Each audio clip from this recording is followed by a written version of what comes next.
یه شب خیلی معمولی توی کوزوو حوالی صربستان. آسمون آرومه و همه چی سر جاشه تا اینکه ناگهان اولین انفجار وسط شهر بلند میشه. همه مات و مبهوت مونده بودن از صدای انفجار. نه هواپیمایی دیده شد، نه آژیری، نه اخطاری.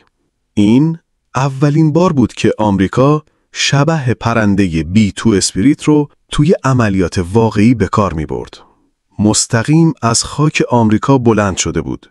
هزاران کیلومتر رو پرواز کرده بود بدون توقف و یا ردی از خودش. این هواپیمای 2 میلیارد دلاری فقط 2 نفر توی کابین خودش داره. یه خلبان و یه فرمانده مأموریت. همه چی رو یه سیستم خفن به اسم فلای بای وایر کنترل میکنه.